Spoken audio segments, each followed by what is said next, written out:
Todo está bien.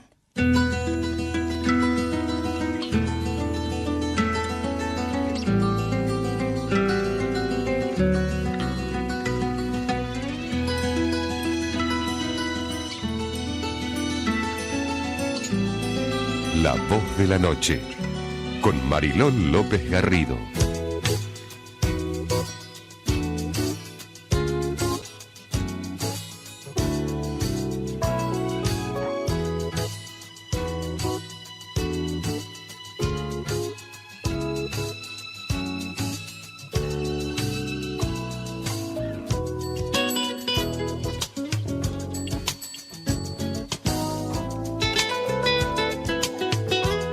Amor es cuando la mamá ve al papá herido y de mal olor y le dice que es el más bonito del mundo.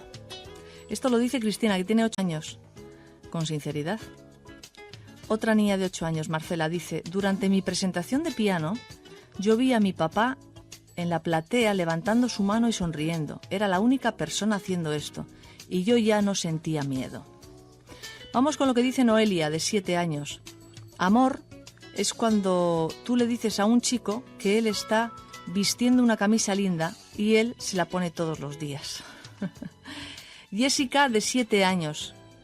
No deberíamos decir te amo, sino cuando realmente lo sentimos. Y si lo sentimos, deberíamos decirlo muchas veces, porque las personas se olvidan de decirlo. Vamos con lo que dice Patti, de 8 años. Amor es abrazarse y besarse. Amor también es decir no. Oh, mira, interesante. Amor es también decir no. Buenas noches. Comenzamos La Voz de la Noche con estas cositas que nos mandan los pequeños oyentes de este programa, que los hay. Esos niños que participan de La Voz de la Noche, que escuchan a nuestra principita o a nuestro principito. Esos niños que sus padres les graban el programa y luego se los ponen a la hora de la comida, ya conozco más de uno, y que están en el crecimiento personal, nunca mejor dicho, en el físico y en el personal. Comenzamos La Voz de la Noche, comenzamos nuestra edición del último día del mes de marzo y lo hacemos con ese espero, no hago nada, que va a ser nuestra afirmación durante toda esta semana. Espero, no hago nada. Es una afirmación cortita, pero muy profunda. Espero, no hago nada. Bienvenido, bienvenida, comenzamos La Voz de la Noche.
Cada ser humano es a la vez hombre y mujer, pero se identifica únicamente con una parte de su ser. Crees ser un hombre dentro de ti, pero he de decirte que también hay una mujer esperando a ser reconocida, a ser acogida y aceptada.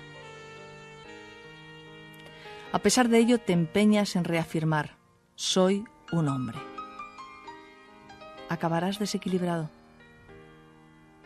Si eres una mujer, también tienes un hombre guardado en tu interior, pero reniegas de él. De ese modo nunca llegarás a ser un todo. Te quedarás escindido, escindida para siempre. Existe un punto de la conciencia, la comprensión o la percepción, en que el hombre y la mujer que llevas dentro coinciden. Se mezclan hasta disolverse el uno en el otro. Es lo que William Blake llamó el matrimonio interior, por el cual te conviertes en andrógino, hombre y mujer al mismo tiempo. En la India tienen un símbolo perfecto que representa lo que estamos contando. Ardhanariswat. Son estatuas de Shiva en las que la mitad del cuerpo es masculina y la otra mitad es femenina.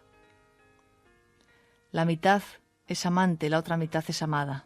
El yin y el yang. Es el andrógino. El mismo tipo de unión entre opuestos se produce continuamente en múltiples direcciones y dimensiones. La necedad y la sabiduría son dos polaridades. Si eres sabio, pero niegas tu necedad, no eres sabio del todo, pues una parte de ti aún no ha sido absorbida. Una parte de ti anda rodando a tu alrededor. Aún no se ha convertido en parte integrante de ti. Si eres necio y piensas que eres necio, estás negando y suprimiendo al sabio que llevas dentro. El sabio es ambas cosas y sin embargo ninguna. Las trasciende a ambas, de modo que puede afirmarse que no es ninguna de ellas, pero en él las dualidades han desaparecido convirtiéndose en una síntesis. Se le puede llamar a sí mismo las dos maneras. A pesar de ello, hay algo de anhelo del hombre en aceptar su parte femenina y de la mujer en aceptar su parte masculina. El anhelo es objetivo. El anhelo es. El anhelo se refiere a lo que uno tiene ganas de explorar dentro de sí. Es interior, subjetivo. Si una rosa quiere convertirse en loto, es un deseo. Pero si una rosa desea ardientemente llegar a ser una rosa, es un anhelo. Si la semilla quiere brotar y convertirse en un árbol, es un anhelo. Es perfectamente admisible, es como debe ser.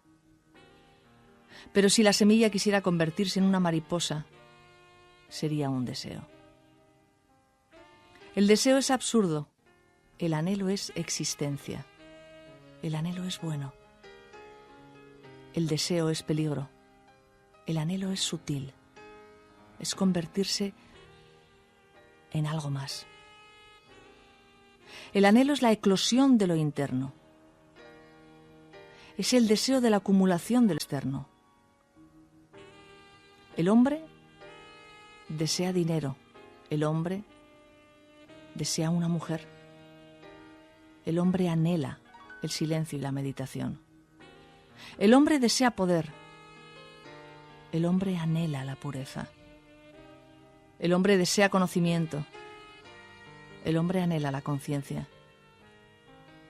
El hombre desea el mundo, el hombre anhela a Dios. Todo lo que en ti es intrínseco es anhelo. Por lo tanto, desea y tus energías se desvanecerán. Desvía tus energías del deseo y conviértelas en anhelo, porque el anhelo es realización. Y de ese modo podrás anhelar la mujer que hay dentro de ti y tenerla. Podrás anhelar el hombre que hay dentro de ti y poseerlo.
Siembra hoy lo que quieres cosechar mañana. La idea del Tom Mantra es repetir, tararear, cantar. ¿Sabéis que la música tiene un estado de vibración altísimo? Es lo más parecido a la repetición del mantra o de la oración, incluso más. Por eso hay mantras que se cantan, se tararean, por la vibración que produce el sonido, la música. La música es muy, muy, muy sanadora. Se está empezando a utilizar en las terapias alternativas. Es un nivel de vibración que se equilibra a los niveles de vibración de la sanación, de la curación, de la perceptividad, de la conexión, de la intuición. Está por ahí, por esa sintonía. Por eso nosotros hemos querido en cada programa tener un tema musical que nos acerque a través de su letra a algo positivo y que al tararearlo y al quedarnos con él, nos quedemos con un mensaje positivo. Aunque el título pudiera no parecerlo, Contamíname, la letra sí que lo es y el ritmo es una maravilla. Son arreglos realizados por Víctor Manuel. Víctor y Ana. Cuéntame el cuento del árbol dátil de los desiertos, de las mezquitas de tus abuelos. Dame los ritmos de las darbucas y los secretos que hay en los libros que yo no leo.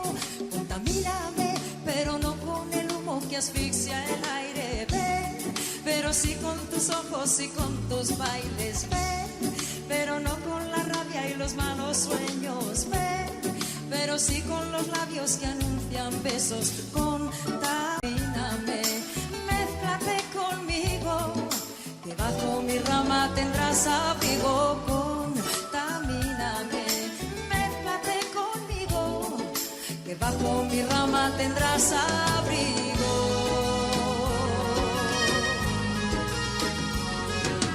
Cuéntame el cuento de las cadenas que te trajeron, de los tratados y los viajeros. Dame los ritmos de los tambores y los voceros, del barrio antiguo y del barrio nuevo. Contamíname, pero no con el humo que asfixia el aire. Ven, pero sí con tus ojos y con tus bailes. Ven, pero no con la rabia y los malos sueños. Ven, pero sí con los labios que anuncian besos. Contamíname, mézclate conmigo, que bajo mi rama tendrás abrigo.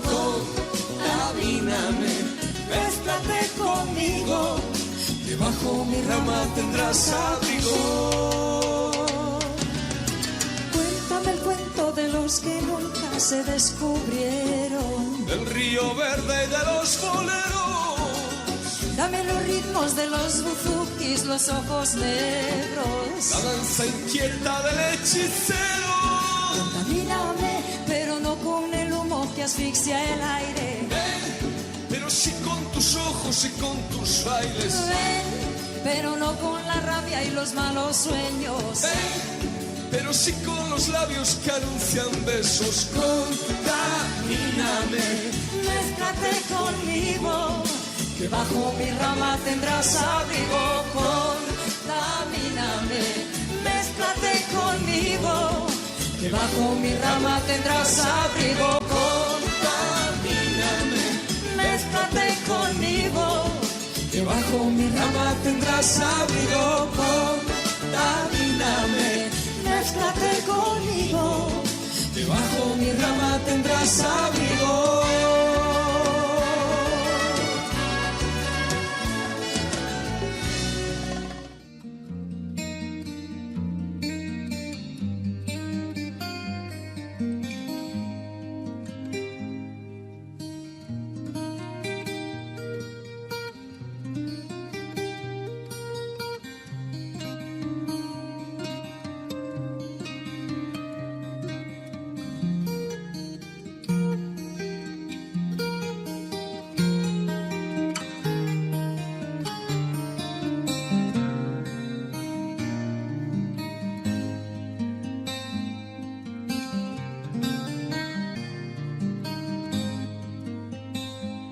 Mira en tu jardín las rosas entreabiertas y nunca los pétalos caídos. Observa en tu camino la distancia vencida y nunca lo que te falte todavía. Retén de tu voz carcajadas y canciones y nunca los gemidos dolorosos. Conserva en tus oídos las palabras de amor y nunca las de odio. Graba en tus pupilas el nacer de las auroras y nunca los ponientes de la lástima. Conserva en tu rostro las líneas de las sonrisas y nunca los surcos de tu llanto. Cuenta a los hombres de azul la primavera y nunca la tempestad del verano. Guarda en tus mejillas solo las caricias disfrutadas, olvida las bofetadas recibidas. Conserva de tus pies los pasos rectos, los pasos puros, y olvida los caminos equivocados. Recuerda con placer tus escaladas, olvida la desesperación del desconsuelo. Recuerda los días en que fuiste agua limpia, olvida las horas en que te sentiste un pantano. Cuenta y muestra las medallas de tus victorias, olvida las cicatrices de las derrotas. Mira de frente el sol que existe en tu vida, ignora las sombras que quedan atrás. La flor que se abre es más importante que 1000 pétalos caídos, y solo un mirar de amor puede llevar consigo calor para estibiar muchos inviernos. Sé optimista y no te olvides que en la profundidad de las noches sin luna es donde brillan mucho más las estrellas. Que tu vida se transforme en un jardín florido.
Hay que encontrar amor en el mundo.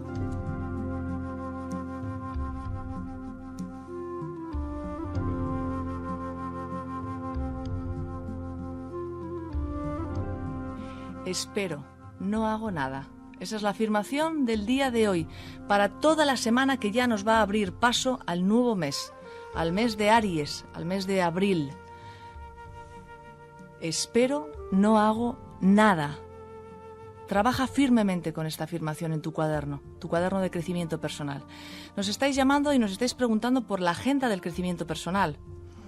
La agenda del crecimiento personal es una agenda que estamos distribuyendo para los oyentes de La Voz de la Noche, así como las grabaciones del programa y también las grabaciones de las meditaciones del programa.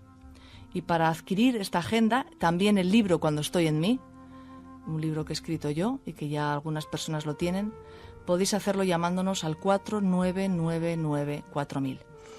Vamos a dar paso a las señales horarias, llegarán los servicios informativos de Radio Continental y continuamos en La Voz de la Noche. Hoy es el último día del mes de La Voz de la Noche, por lo tanto hoy terminamos de concretar esos dos términos dentro de parecido no es lo mismo, pero será dentro de unos minutos. Hasta ahora. I see the light. Now I am free. Embrace the good in me. I'll fight no more. I'm done with war. Yes, you are right. I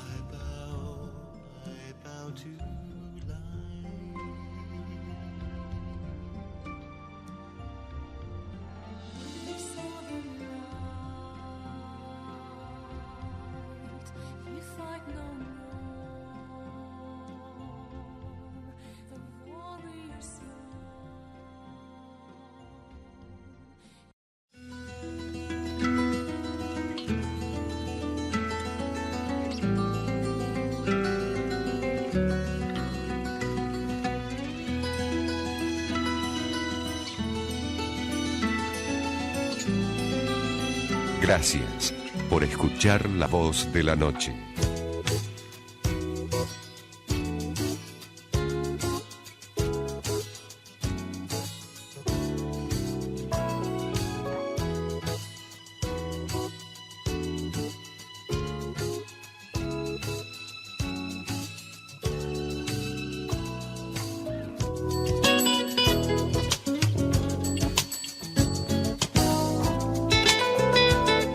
Propósito, que es con el que cerramos además el mes: reciclar, contaminar lo menos posible, consumir lo menos posible, consumir lo necesario, tener un consumo consciente para apoyar esta evolución del planeta y para frenar el calentamiento del planeta.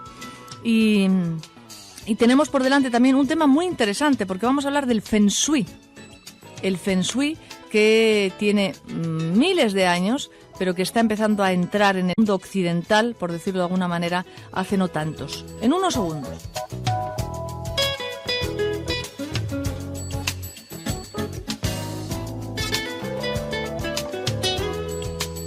Mi abuelito siempre me dice que de joven pensaba que el amor era lo más importante de la vida. Y él siempre quería que todo el mundo le quisiera. Y ahora que es muy viejecito, dice que en vez de esperar que los demás le quieran, él ahora quiere a los demás.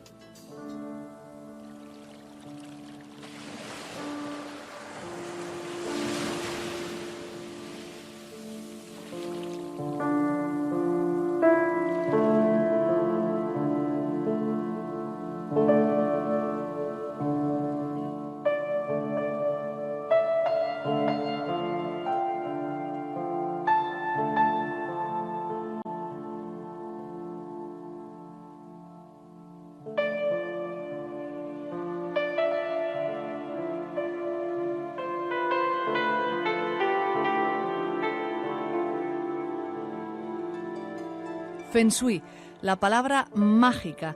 Hablamos con la arquitecta Ana María Yancuz, no sé si lo digo bien. Ana María, buenas noches. Buenas noches, ¿cómo estás? Bien, gracias. Sí, sabés que lo que estabas mencionando recién es importantísimo desde el punto de vista del Feng Shui. Tenemos muy en cuenta que, por ejemplo, hay una ley cósmica que, según la cual pareciera que todo lo que nosotros guardamos y que no necesitamos nos entorpece. Entonces, una de las primeras consignas es deshacernos de lo que no estamos utilizando, porque seguramente hay alguien que lo está necesitando en el mismo momento. Uh-huh. Si nosotros nos manejamos con esta ley, en el momento que nosotros necesitamos algo, también lo tenemos automáticamente. Qué interesante. Es como dejar el espacio para que entre lo nuevo. Exactamente, sí. Ese es son las primeras etapas del proceso de armonización de un espacio, que es el Feng Shui, ¿no?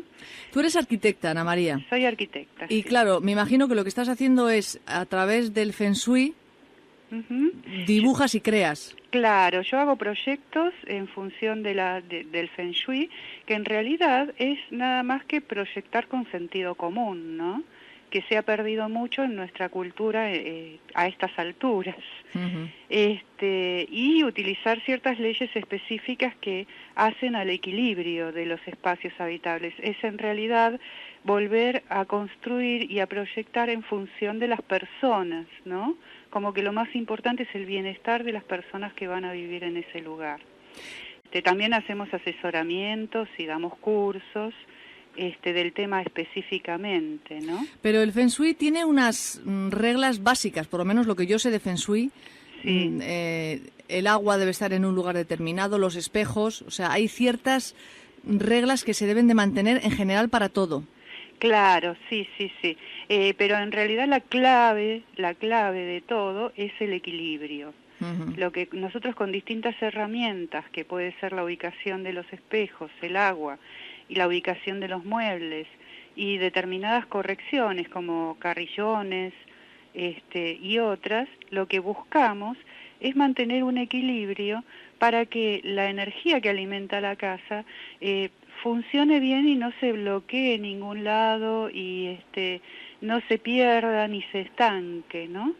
Esto en realidad es la clave de todo, porque Te cuento, muchas veces con una mala información, la gente cree que Feng Shui es poner algo que fortalezca lo que esa persona necesita. Por ejemplo, es muy común que en este momento la gente diga, con esto puedo ganar más plata, entonces, como es mi problema, que necesito más dinero, lo que voy a hacer es, en esta área que es la que tiene que ver con el dinero, voy a poner esto que me dijeron que lo activa, y muchas veces es totalmente contraproducente tomar una decisión así, porque en realidad no se está buscando un equilibrio, sino que seguramente esa área ya está sobrecargada y entonces sobrecargamos más todavía las cosas y generamos más problemas. Déjame ¿no? que te interrumpa, Ana María, Sí. porque estás hablando de áreas como si nuestros oyentes supieran a qué te estás refiriendo. Tenés razón. Yo sí sé a qué te estás refiriendo, pero los Sí, oyentes sí, no. sí. Sí, tenés razón. O sea, yo voy a explicarlo muy Sí. sintéticamente, pero con la intención de que sea claro, Sí, ¿no? sí, sí, por favor. En el espacio en que nosotros habitamos se reflejan áreas de nuestro subconsciente que tienen que ver con distintas actividades en nuestra vida. Por ejemplo, hay un área que tiene que ver con la economía, hay un área que tiene que ver con la pareja, hay un área que tiene que ver con la profesión. Esto es ni más ni menos que una interacción de nuestro subconsciente y ubicación espacial, ¿no? Entonces, cuando nosotros modificamos en el espacio alguna de esas áreas, actúa directamente sobre nuestra vida a través de nuestros propios de nuestros propios condicionamientos, ¿no? Ujú. Por eso, y están bien definidas, o sea, podemos hacer un plano de la casa, que lo hacemos de hecho en los análisis de Feng Shui, y se ubica sobre este plano lo que se dibuja en el plano un bagua, que es la zonificación de la planta según estas áreas. Es decir, sobre el plano de una casa hay una zona que es la zona ideal para el dinero, para la economía, Claro. una zona ideal para la pareja. Hay una Exacto. zona ideal dentro de cada casa, hay zonas que están marcadas y Claro. entonces lo que hace el Feng Shui es que esas zonas las potencia, porque ya que tienen la facilidad, por ejemplo, de crear más plata, las potencia para que se cree más plata y que no haya bloqueo en esa zona de plata. Esto sería un poco la Exactamente. explicación más simple, ¿no? Sí, sería así. Sabemos que, o sea, esto lo podemos incluso sabiendo cuáles son esas áreas, hacer la experiencia de que cuando modificamos cosas en determinada zona de la casa va a afectar directamente a esa área de nuestra vida, ¿no? Uh-huh. Y lo que se hace desde el punto de vista del Feng Shui es actuar en esas áreas. Es uno de los análisis, ojo, hay muchos más, ¿no?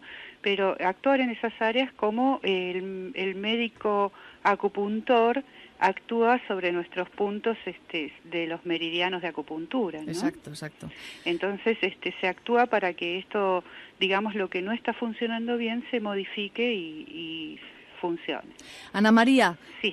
¿Por qué tiene tanta importancia el tema de los espejos en el Feng Shui?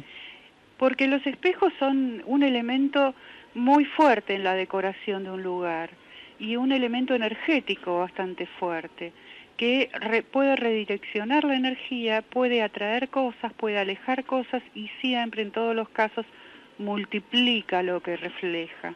Entonces es una herramienta muy útil en todos los niveles de corrección, ¿no? Uh-huh. Porque logramos efectos muy importantes colocando un espejo bien. También los efectos son importantes, aunque no positivos, cuando está mal colocado.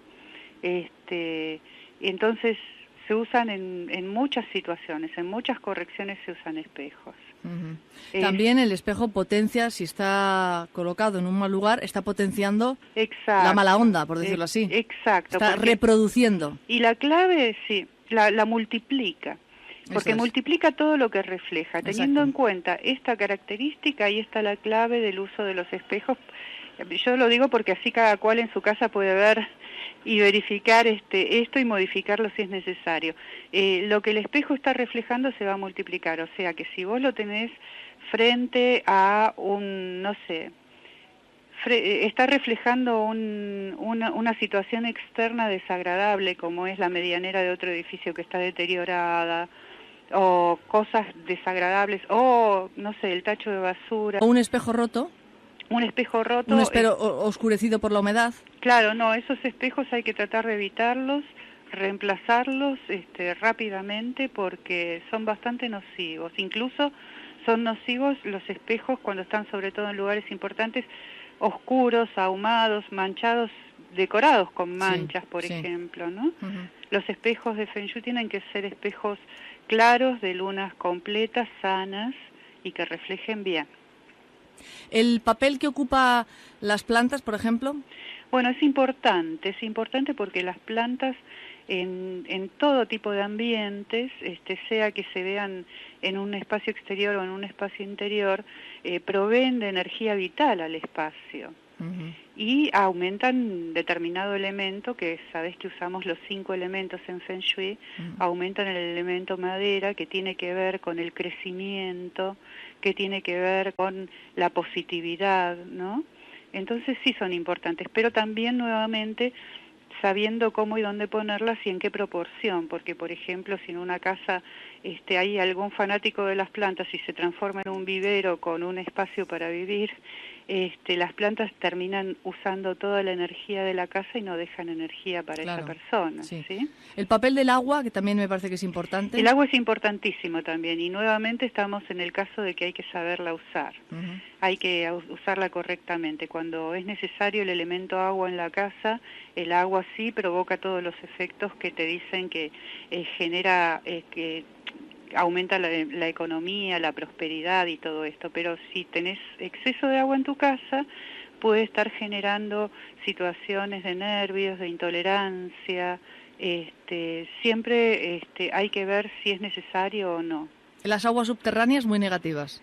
Y las aguas subterráneas, en realidad las aguas no son negativas, lo que es negativo es la radiación que genera el agua, porque genera en el roce, genera como una corriente...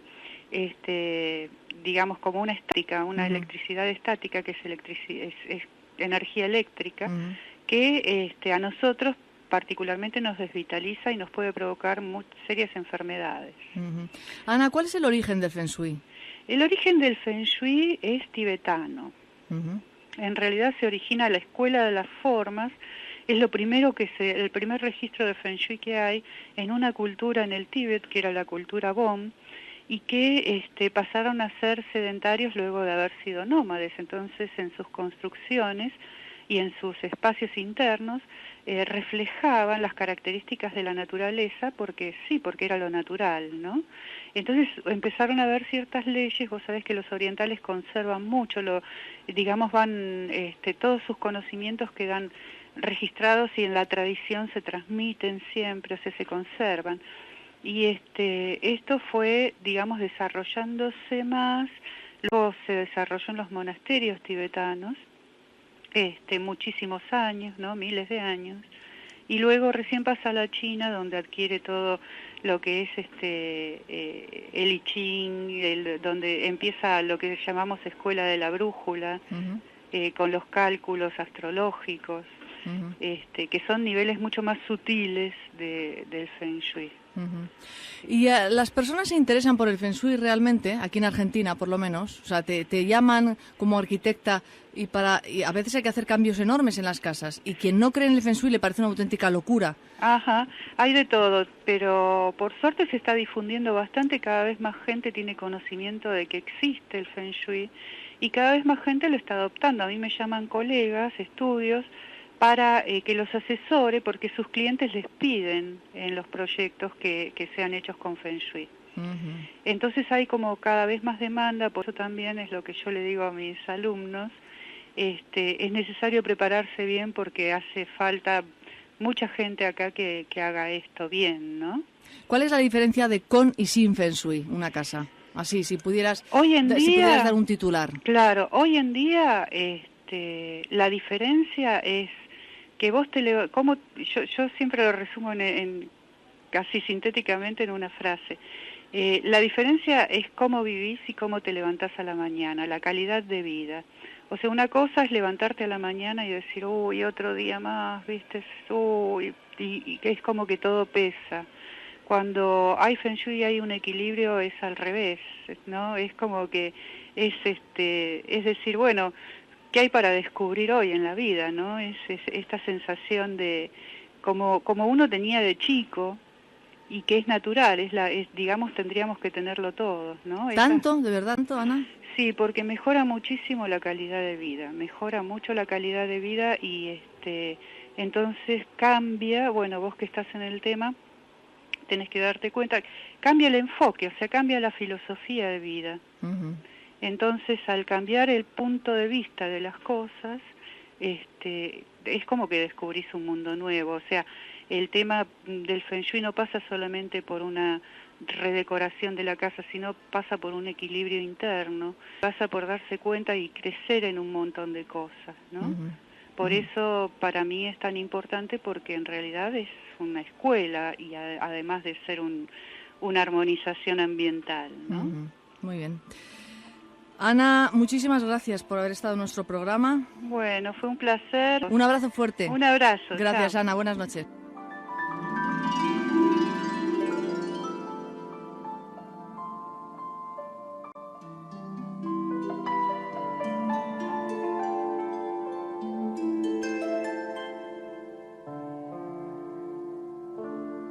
Los océanos cubren más del 70% de nuestro planeta.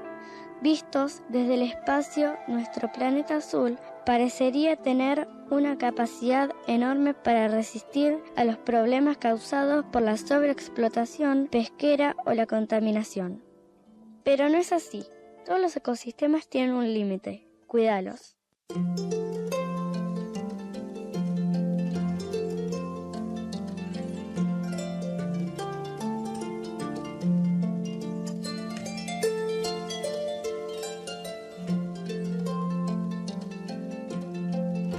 Y ya que Ana nos ha hablado del desapego, de soltar lo que no necesitamos para aquellas personas que sí lo están necesitando, y además lo ha explicado de un modo que nos interesa, nos viene muy bien, porque casi que vas a soltar las cosas con más facilidad. Si tú sueltas las cosas y las das, estás diciéndole al universo que cuando tú necesitas algo te llegue antes. Bueno, pues entonces vamos a agarrar nuestro diccionario, ese ABC de la iluminación, y hoy vamos a desarrollar el término de apego, que dice lo siguiente: nos apegamos con mucha facilidad y nos apegamos a casi todo.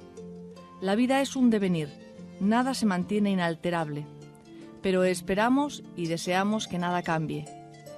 En el mundo hay tanta frustración porque todas nuestras esperanzas quedan insatisfechas, que cada esperanza lleva aparejado un desastre. Apego significa aferrarse a algo, deseando que ese algo nunca deje de ser como es. Por eso es pedir lo imposible. El joven quiere permanecer joven para siempre, pero eso es imposible. Más tarde o temprano tiene que envejecer. Pero la vejez, más que proporcionar alegría, proporciona sufrimiento, cuando por el contrario debería ser la culminación misma de la vida. Debería ser la cumbre más alta, la coronación, pero es el agujero más negro. Es un agujero negro porque no nos hemos enfrentado realmente a lo que es envejecer y nos hemos apegado a la juventud. Nos aferramos al cuerpo, pero llegará un día en el que el cuerpo desaparecerá. Habítalo, ámalo, respétalo y cuídalo, pero no te apegues a él. Recuerda que es una posada, un alojamiento para una noche, pero hay que partir a la mañana siguiente. Y lo mismo ocurre con todo. Te enamoras de una persona, te apegas a ella y acto seguido empieza el sufrimiento. Te vuelves posesivo, pues temes que se enamore de otra persona. Empiezas a ponerle trabas, a obstruir su libertad, a reducirla a un objeto. Todo el amor y el resto empiezan a desvanecerse, dejando paso a un enfrentamiento continuo entre dos egos. Tú quieres poseerla a él o a ella, él quiere poseerte a ti. ¿Cómo puede haber amor en una guerra constante? El apego destruye el amor, es veneno para el amor. Ama profundamente, intensamente, pero no mezcles la posesión ni los celos, a buen seguro que aparecerán si te apegas. El mayor arte que hay es aprender que la vida es aflojar, vivir sin apegos. A pesar de todo, la vida es soltar, cambio continuo y permanente. Las cosas vienen, las cosas van, pero tú permaneces absorto en tu yo, concentrado y sereno.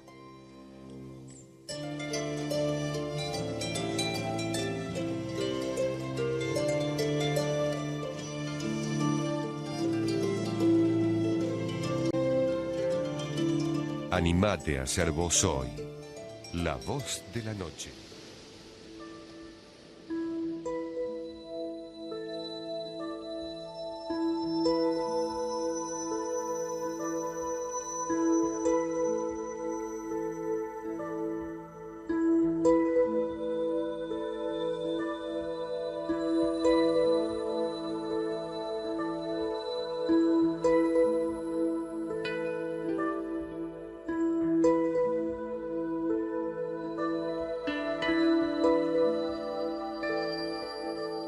Mantra, palabra sánscrita, sagrada, es decir, un grupo de sílabas que por su sonoridad tienen una energía determinada y consiguen algo concreto.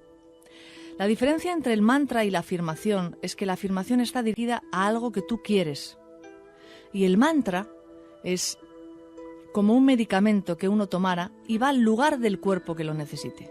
Es como el agua que uno coloca sobre una roca y se coloca en los lugares que quedan los huecos. Tú no la diriges, es ella que va a los lugares que quedan los huecos. Eso es lo que hace el mantra. El mantra no está ni aquí ni allá. No va a darte lo que tú deseas, va a darte lo que tú necesitas. Tenemos un mantra. Por la tolerancia, la paz y la sanación en el planeta Tierra.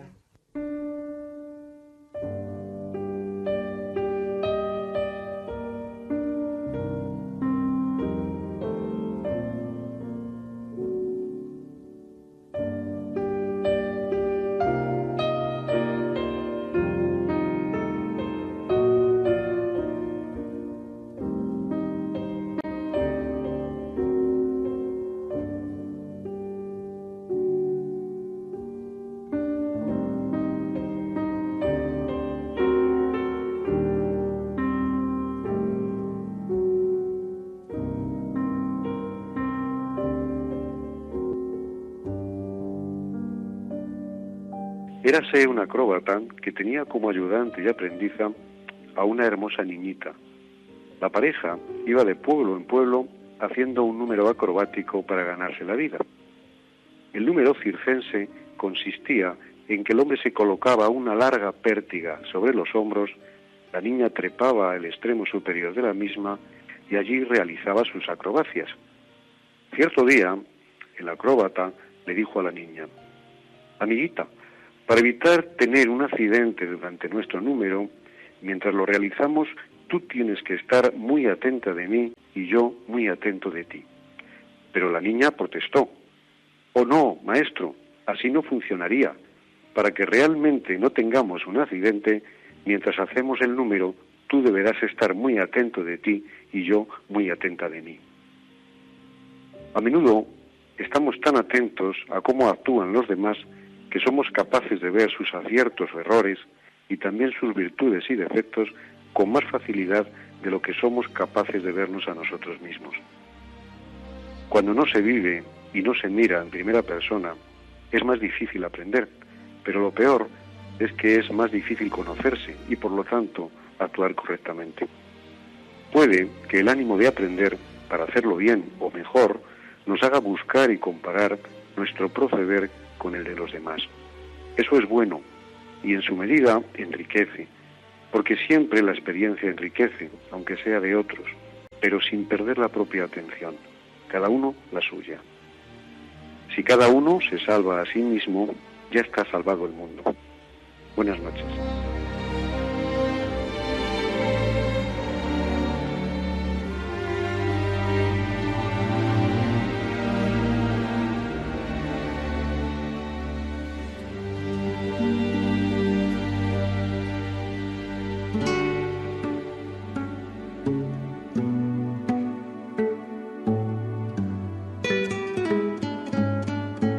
En el silencio de tu alma se esconden los más bellos secretos de tu corazón. El silencio no es la ausencia de sonido. Es un estado tranquilo en el que puedes oír lo que se mueve en tu interior con mayor claridad. En el silencio se descubren maravillosas conversaciones que la palabra sería incapaz de pronunciar. En el trabajo callado y tranquilo de los dones de la persona se hace invisible el silencio pero está patente. La palabra, cuando es clara y sincera, nos acerca a los demás, nos ayuda a darnos a conocer, nos muestra lo que los demás piensan y viven. El silencio es el mayor grado de la comunicación. Ábreme el cofre sagrado de tu silencio. Comparte conmigo desde lo que eres, desde lo que vives, desde lo que lloras y desde lo que te alegras, pero sin palabras. Entraré de puntillas sin hacer ruido, para no romper la hermosura que ofrece tu silencio. El silencio es el mayor grado de la comunicación y de la sinceridad.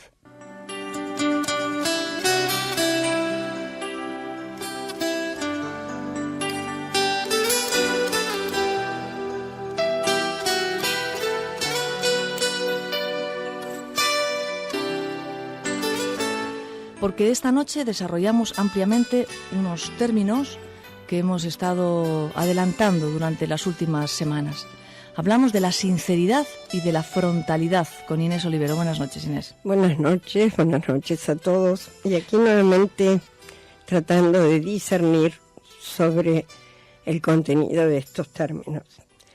Yo creo que es interesante que nos planteemos que ambos tienen que ver con la comunicación. Y que nos preguntemos de qué manera nos comunicamos con nosotros mismos y con los demás. Las técnicas de comunicación pueden estar al servicio de la manipulación o pueden estar al servicio del encuentro, ¿no? Y estas dos posiciones, bien distintas, tienen que ver con una actitud sincera o una actitud frontal. Es decir, cuando lo que se pretende es el encuentro desde lo profundo de nuestro ser, no hay posibilidad de ser distinto a ser sincero, o que es ser sincero.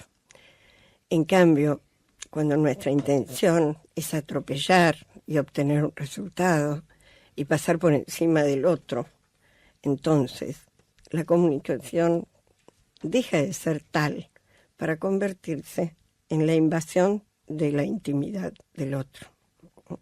Y acá me parece que podemos ver en los medios de comunicación, en el lenguaje cotidiano, cómo estas técnicas de manipulación se expresan. Y creo que hay algunas que valdría la pena mencionar.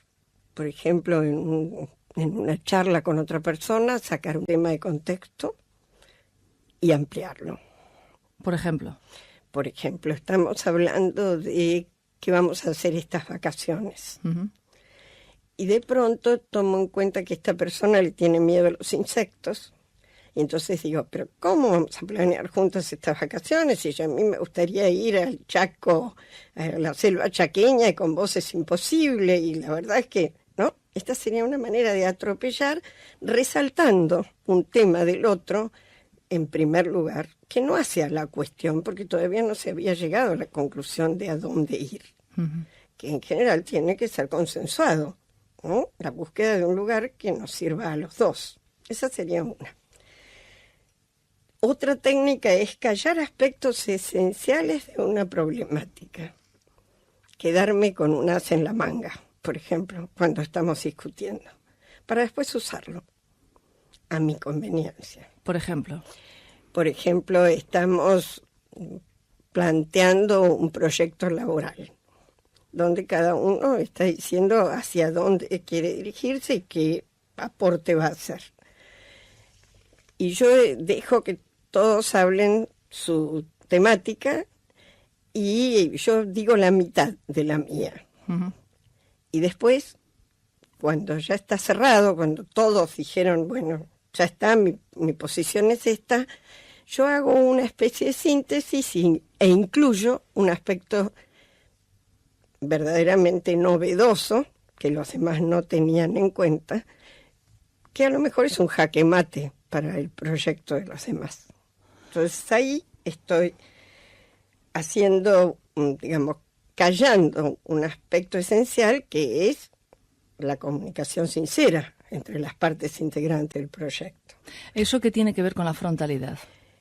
No, estoy hablando de las técnicas de manipulación en la comunicación.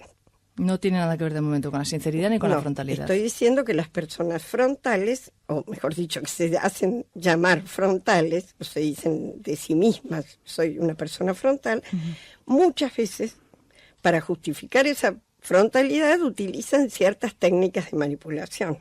Una de ellas es la que acabo de decir. Las dos que hemos nombrado. Luego, por ejemplo, focalizar un aspecto descalificando a la persona delante de otros y después ofenderse porque la persona reacciona. Esta es otra técnica invasiva donde, pero la verdad, estamos acá hablando. Y la verdad que una descalificación no es decir la verdad, porque todos estamos dispuestos a ser descalificados con la mala intención del otro. ¿Quién está libre de pecado? ¿No?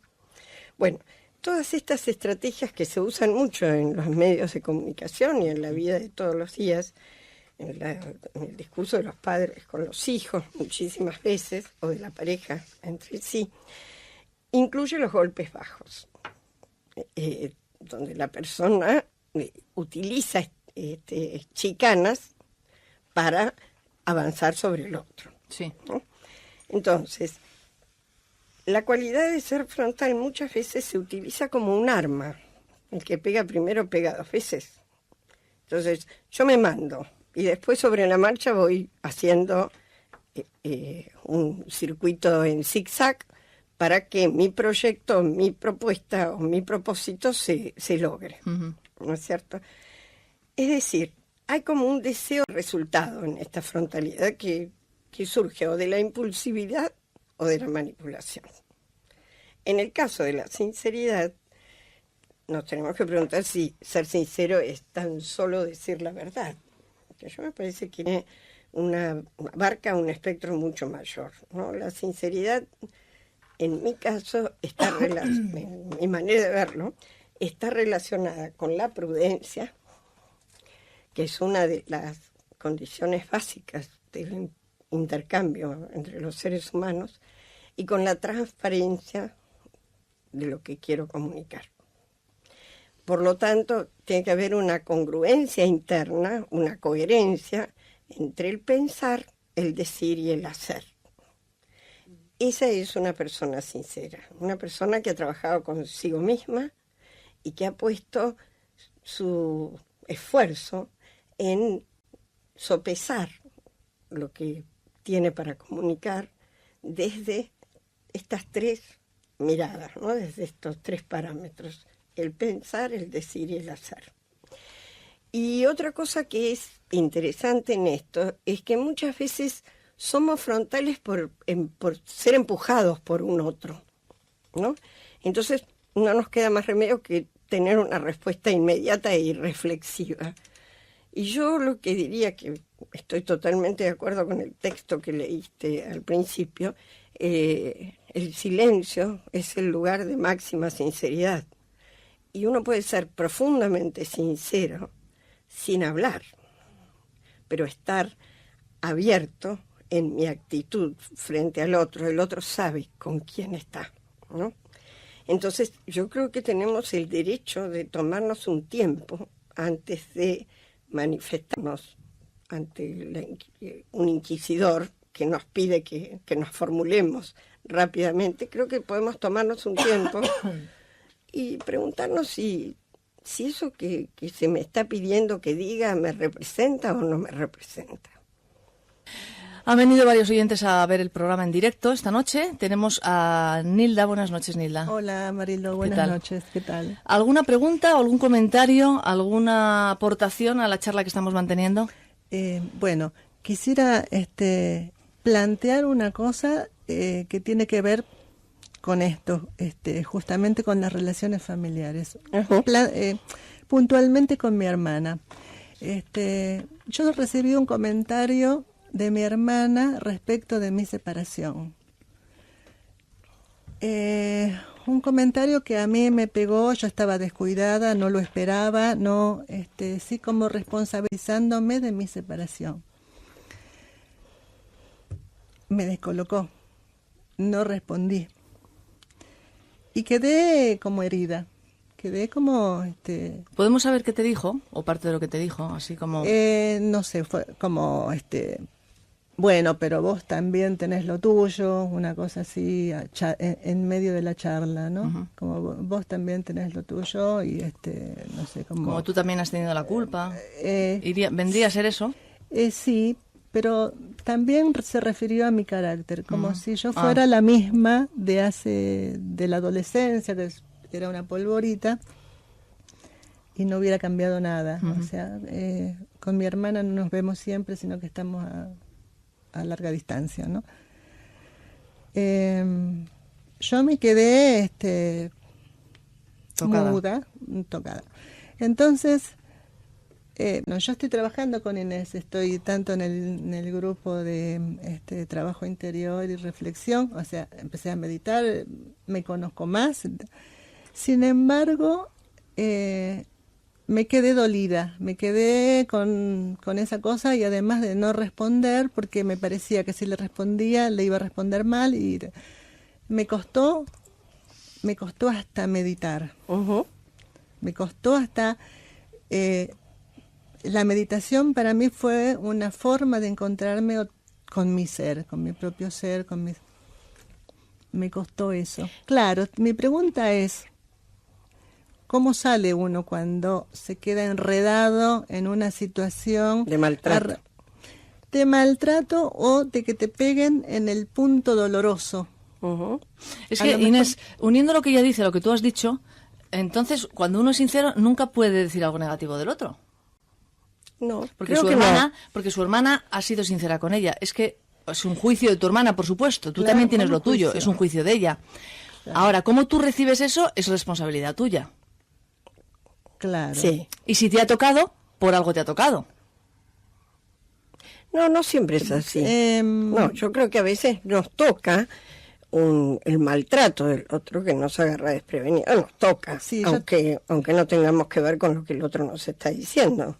Porque no nos agarró bien parados y porque nos soltó una así directa. Sí, yo lo sentí juicio. Claro, yo creo que es un juicio. Y la pregunta es, ser sincero con otro no implica enjuiciar a otro, de ninguna manera. No tenemos derecho a enjuiciar a nadie. Podemos decir, bueno, yo no pienso como vos, o quizás si estuviera en tu lugar, en mi caso hubiera sido distinto. Pero ¿quién soy yo para decir? ¿De qué manera le podría haber dicho lo mismo su hermana, sinceramente, y no lanzándole la piedra? No sé si lo mismo. Porque si su hermana piensa eso... Y que lo piense y lo trabaje con ella. ¿Pero por qué uno no puede expresar lo que piensa? Si lo piensa de verdad. Porque tiene que cuidar. Eso forma parte.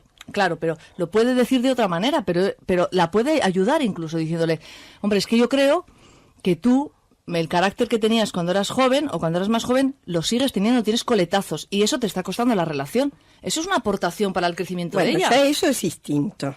Ya ahí por lo tanto, le está diciendo lo mismo, pero de otra manera. Claro, bueno, eso es distinto porque está como tratando de acercarse a ella y decirle algo para ayudarla. Ya. Es otra cosa, es una actitud fundamentalmente la que está detrás de la frontalidad. Es una intencionalidad, lo que está por detrás de la frontalidad. Sí. ¿Qué querías decir? Que lo de mi hermana fue una cosa como repetitiva. Uh-huh. O sea, como que esto fue una suma de otras que suelen suceder. Uh-huh. No fue un hecho aislado. Claro, es una cosa que en general se da entre nosotras. Es el vínculo. Más bien de ella, yo me callo, ella lo dice, pues si yo hablo, explota todo. Por lo tanto, sí es verdad que tú explotas. No, en realidad, si yo hablo, explota ella. Ya. Muchísimo. Terrible. Uh-huh. Entonces, en general, no hablo. Ya. De todos modos, en este caso, por ahí sería bueno, en un momento de paz, poder charlar con ella y decir, mira, entre nosotros siempre hay un cortocircuito. Sería bueno que viéramos por qué, porque a mí me gusta mucho hablar con vos y a vos conmigo, pero no podemos encontrarnos de corazón a corazón, sino que aparecen los prejuicios y los preconceptos a interferir en nuestra comunicación. Esto sería bueno para sanar las heridas, porque creo que sí, con sinceridad nos tenemos que acercar al otro y decir, mira, yo soy muy susceptible quizás, pero a mí este tipo de respuesta tuya me hace daño. Y yo no sé si lo decís porque realmente me estás descalificando o si lo decís porque es tu manera de pensar y punto, ¿no? Y creo que esto vale la pena para que lo reflexiones. Pero yo, de todas maneras, lo que están diciendo ustedes dos, está bien que lo que ella dice es de ella y que a mí no debería preocuparme. Posiblemente en un momento sensible a mí me pega mal. Digo, eso está ¿cómo muy... me repongo yo? Mira, yo creo que ahí hay que hacer un trabajo interior. Estamos permanentemente sometidos al maltrato de los que nos rodean. Y nosotros maltratamos a los que nos rodean, se nos cuentan muchas veces. Entonces, el trabajo es en ser cada vez más centrados, cada vez más conscientes de nuestros actos, más reflexivos, más cuidadosos con nosotros mismos y con los demás.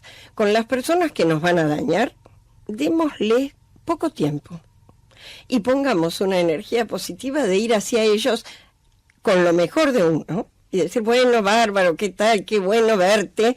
Te quiero mucho, pero bueno, nosotros si entramos en sinceridades más profundas nos vamos a lastimar. Así que dejémoslo acá. Con humor uno puede salir de situaciones. Bueno. Tenemos otra, gracias Nilda, tenemos otra oyente que va a hablar. Viviana, buenas noches. Hola, buenas noches. Buenas noches. ¿Querías también hacernos una pregunta o participar? Sí, me gustaría preguntarle a Inés acerca de este tema de la sinceridad, de la frontalidad y la manipulación que está por debajo de la frontalidad, fundamentalmente. ¿Qué pasa, por ejemplo, en un caso de una relación hija en donde frente al pedido al reclamo de uno de la pareja de distanciamiento del otro, el otro le dice, yo ya no me siento movido románticamente hacia la relación. Sin embargo, continúa en la relación amorosamente y el otro miembro de la pareja deja de hacer nuevamente el planteo porque siempre se vuelve al mismo tema. La pareja sigue desarrollándose y sigue avanzando y sigue profundizando el vínculo, pero no se puede hablar de ese tema porque produce un dolor en el que sí está involucrado románticamente y pareciera como que le permite al que dice que no está involucrado mantenerse a una distancia de intimidad. Pero hay intimidad en la relación, de hecho.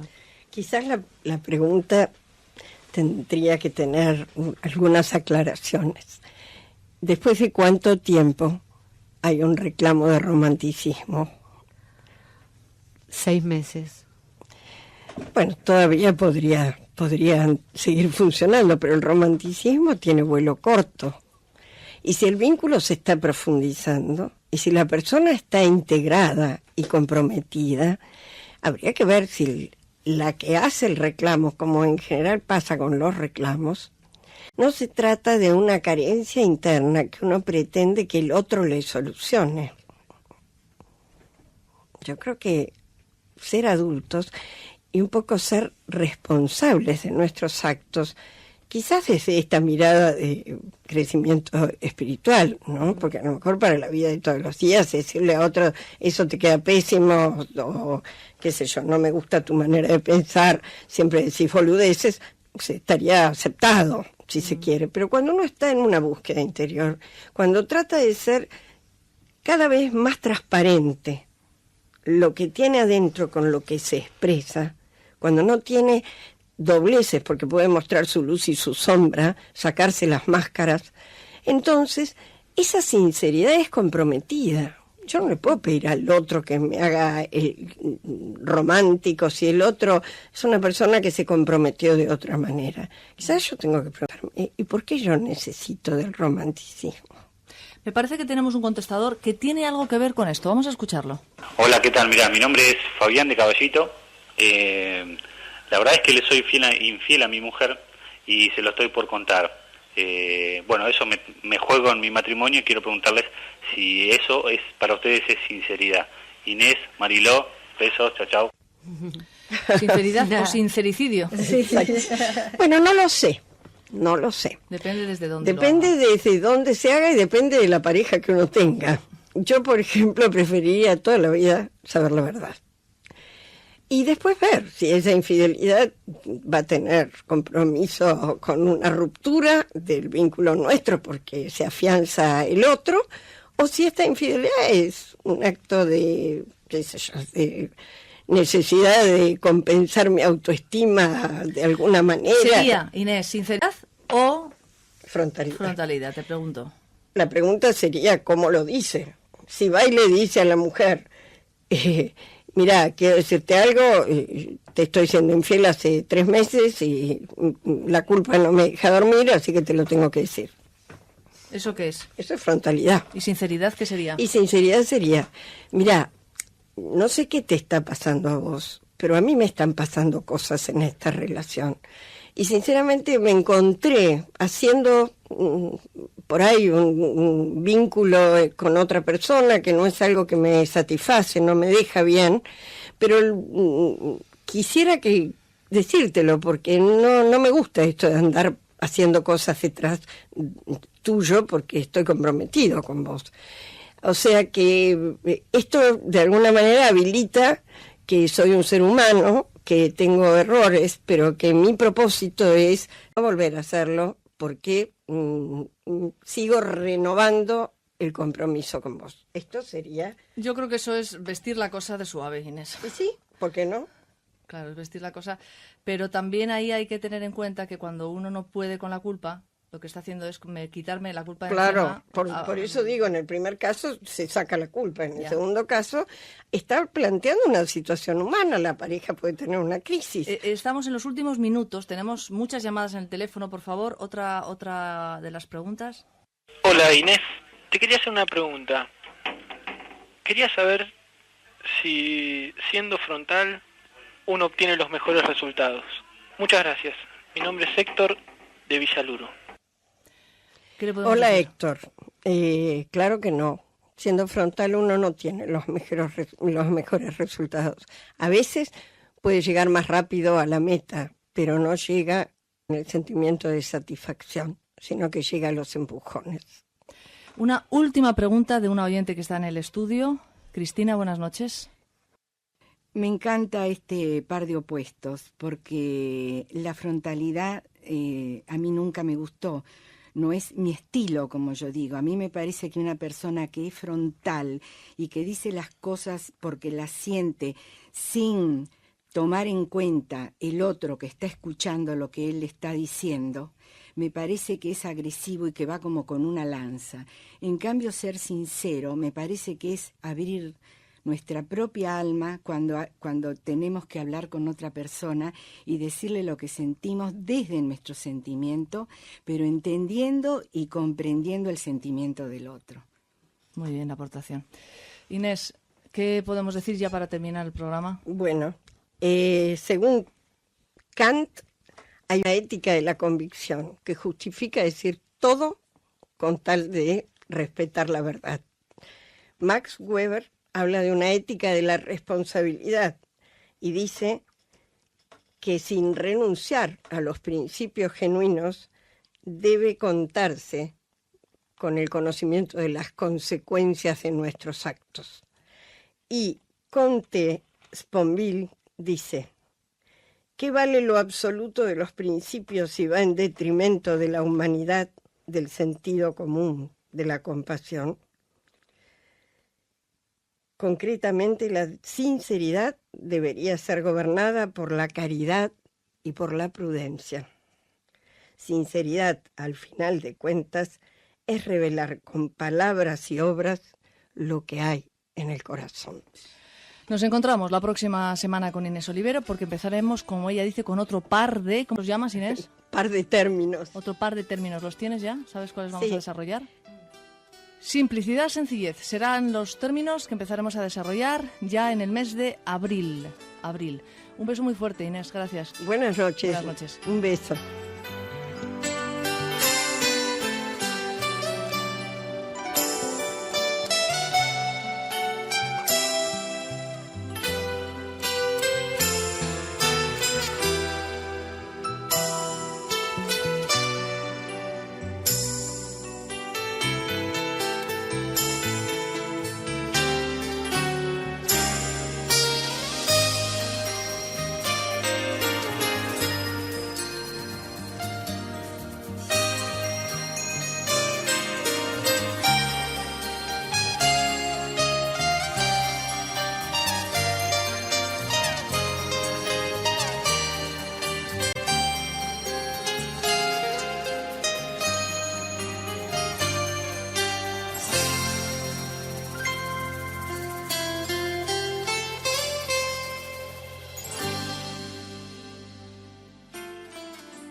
Hola, soy Mariló López Garrido. Te invito a iniciar un camino interior, porque muchas veces creemos que evolucionar significa crecer más, ser mejor que los demás. Sin embargo, evolucionar de verdad, significa crecer juntos, crecer juntas. La voz de la noche, para vos.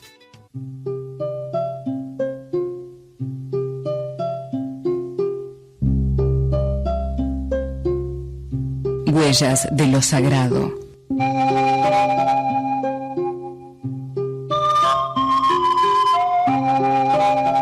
La energía va dejando su huella a lo largo de nuestra vida, como los pasos van marcando nuestro camino en la arena.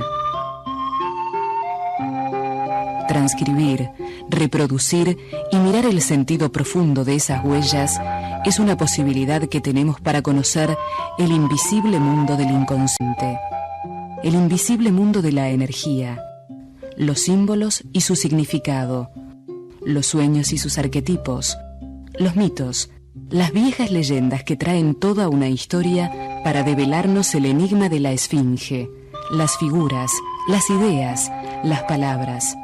Todo lo que sucede en nuestro cotidiano nos da la oportunidad de ver más allá de lo que parece. Huellas de lo sagrado. Es un espacio en el que procuramos poner luz para un conocimiento más profundo de nuestro interior. Huellas de lo sagrado, porque cada momento de nuestra vida tiene un sagrado cometido.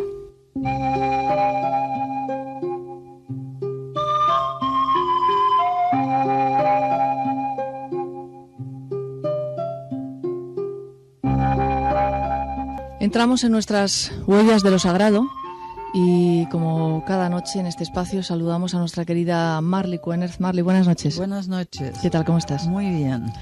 Esta noche iniciamos un grupo de programas que van a tener un denominador común, un mismo contenido, por decirlo así, o un mismo tema. Un tema que hemos querido tratar en La Voz de la Noche en alguna ocasión y que siempre nos ha venido grande, porque quizá no hemos tenido la persona apropiada que nos podía hablar desde dentro de lo que es el curso de milagros. Y esta noche sí tenemos esa persona. Marley nos la va a presentar. Adelante, Marley. Bueno, yo quisiera decir que el curso de milagros es un libro que ahora nos contará nuestra invitada cómo surgió y qué estructura tiene, pero que es un libro que yo personalmente estoy conectada con ese libro hará unos 25 años, que se pasea desde la estantería de mi cuarto mis ojos, y luego pasa largas temporadas en la estantería nuevamente y luego lo vuelve a retomar, porque es de una cosa, es tan rotundo que no siempre consigue uno mantenerse a la altura del curso de milagros. Pero en fin, quiero introducir aquí a Grace Noel, amiga de muchos años y muy querida, que tenemos la suerte de tener aquí, y que de las personas que conozco que estudian este libro, que se llama El Curso de Milagros, es la persona quizás con la que más me guste compartir, charlar y argumentar alrededor del curso, porque tiene una mente muy clara, muy preclara, lleva muchos años estudiándolo y últimamente hasta de una forma exclusiva, o sea, se dedica a eso literalmente, a difundir el mensaje de este libro tan rotundo, tan maravilloso, tan divino y tan implacable. Buenas noches, Grace. Hola, buenas noches. ¿Qué tal, cómo estás? Estoy muy bien. Grace, ¿tú, gracias. ¿De qué nacionalidad eres? Yo soy de la República Dominicana. De la República Dominicana. Y Sí. en este momento estás viviendo en Estados Unidos. Estoy viviendo en el estado de Wisconsin, efectivamente. ¿Desde hace cuánto tiempo? Desde el año 2000, enero del 2004 más o menos. Uh-huh. Y estás viviendo dentro, podríamos decir, del curso de milagros. Nunca mejor dicho. Pues sí, el curso de milagros es algo que yo tengo que aclarar que realmente no se estudia, es algo que se vive, porque desde que abres la primera página empiezas a tener experiencias que te van dando la señal inequívoca de que eso es lo que es, ¿no? Y es tan implacable, como dice Marley, tan radical, porque así es como es la verdad. La verdad es una. Solo la verdad es verdad. Y nada más que la verdad es verdad. Entonces no puede haber medias tintas en esto. O sea, las cosas son o no son. Lo que pasa, Grace, si me permites, es que como el curso dice la verdad tan rotundamente, Sí. toda nuestra parte que tiene miedo a esa entrega total, pues surge, aparece en forma de resistencia, en forma de abandono, en forma de estoy harta nomás. Distintas modalidades Porque del realmente miedo. el curso no te deja donde agarrarte, Sí. más que en la verdad. Exacto. Y eso es muy fuerte. Sí, y da mucho miedo. Vamos a ir por el principio, Grace. ¿Cómo es la historia del curso de milagros? ¿Es un tocho? ¿Es un buen tocho? ¿Es un libro que tiene cuántas páginas?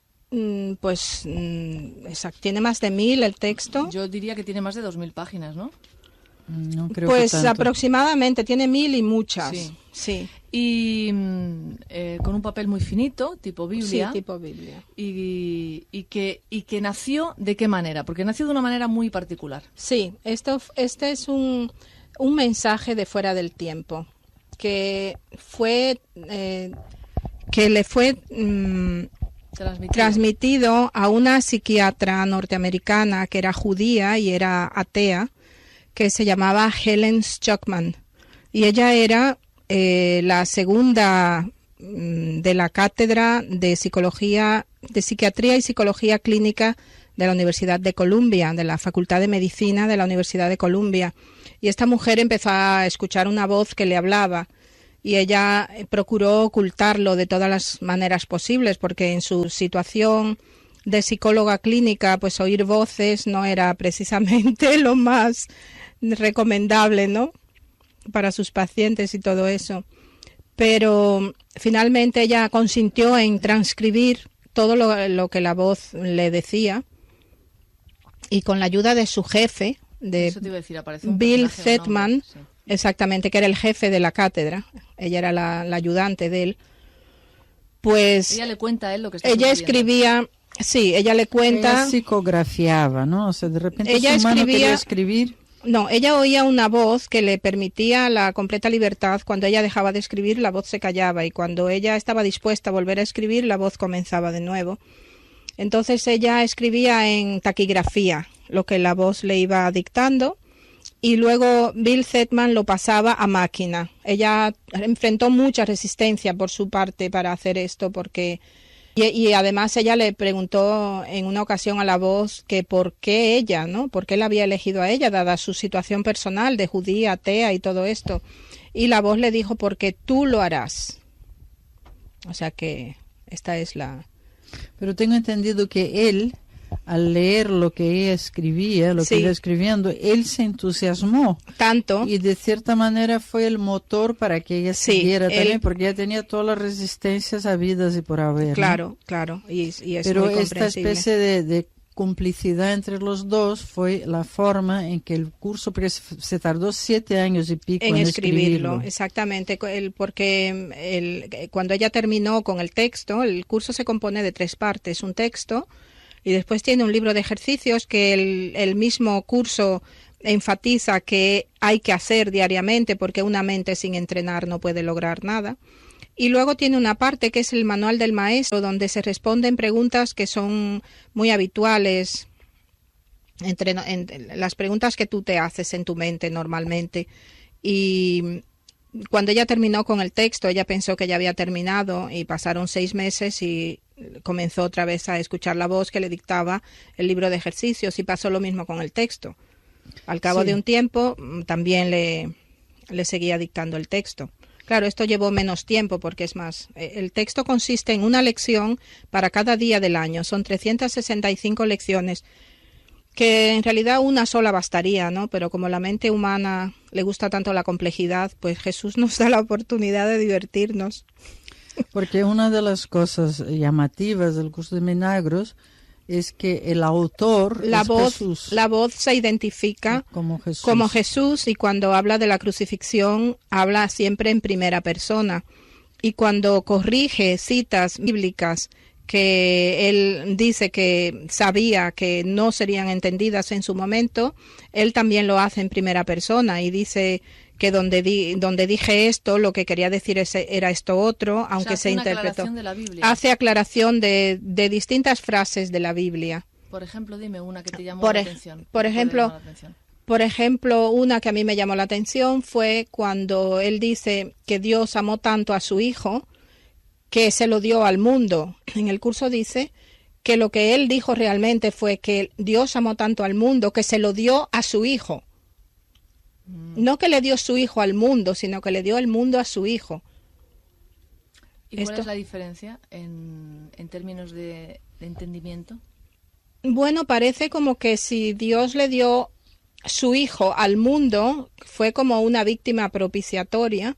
Que es como normalmente se entiende. Y de hecho en las distintas religiones cristianas al uso, pues se enfatiza totalmente lo que es el tema de la pasión de Cristo, pero en la resurrección, que es el verdadero propósito de la crucifixión de Jesús, tal como él explica en el capítulo 6 del texto, pues no se le da esa importancia. Y de hecho todos hemos visto la película de Mel Gibson, donde la pasión dura 2 horas y el momento de la resurrección dura, me parece que son 17 segundos o una cosa así, que es la parte importante de toda esa historia, ¿no?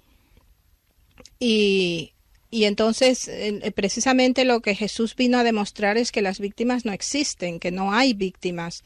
Su pasión y su muerte, su aparente muerte, no fueron para purgar los pecados del mundo. El curso de milagros entero se dedica precisamente a aclarar el concepto de que el pecado no existe, el pecado es imposible. Eso es muy importante, porque el malentendido principal es ese, que es un sacrificio que él carga con todo el pecado de toda la humanidad. Exactamente. Cuando el libro no para de decir que eso no existe. El libro, solo existen malentendidos. Exactamente. Y todos los malentendidos provienen de la idea de la separación, que es el único problema que realmente existe en el mundo.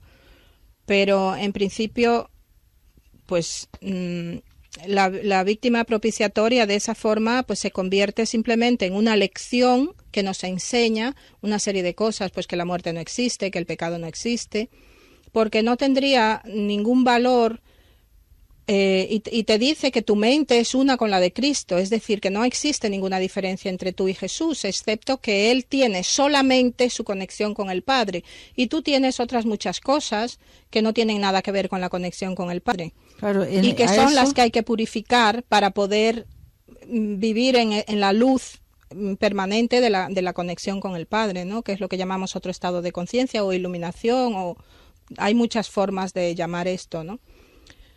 Entonces, Eso es lo que decía yo antes, que es tan tremendamente rotundo el curso porque no te deja agarrarte a nada más. Él te dice que él es exactamente igual que tú en todo y que él es tu hermano mayor y no tendría ningún valor un sacrificio como el que supuestamente hace Jesús según la versión de las iglesias cristianas.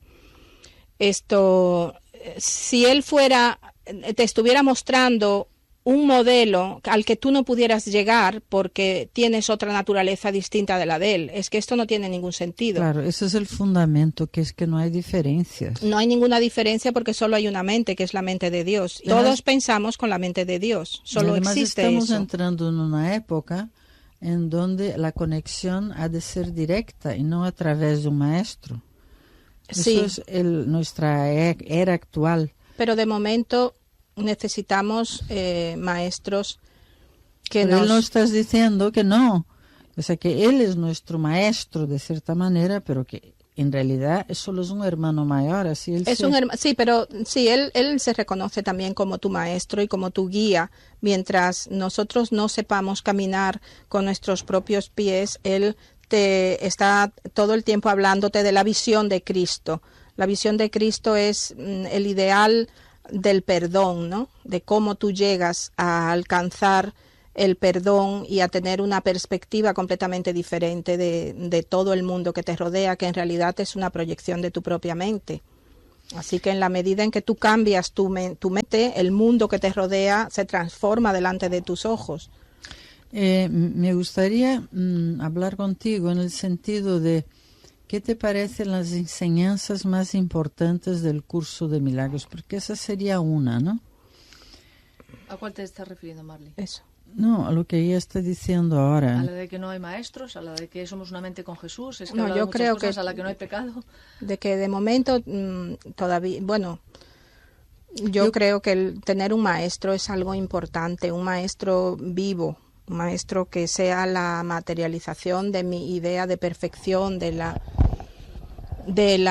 mi conexión con el ser, ¿no? Bueno, mi idea del curso de milagros es que él repite una y otra vez que somos iguales. Sí, que somos iguales. Él es el hermano mayor, como que ya ha vivido unas experiencias que tú todavía no has vivido o que él te dice no que tengas somos que vivir iguales. Pero somos diferentes en el tiempo. Eso es. Y de momento, mientras aún creamos que el tiempo y el espacio existen, pues aparentemente existen diferencias, aunque no son reales, por supuesto, en la realidad última. Pero mientras vivamos en el tiempo y en el espacio necesitamos una guía. Y eso es lo que él nos ofrece. Que me parece que es una base básica en el curso de milagros es la idea del perdón. Sí.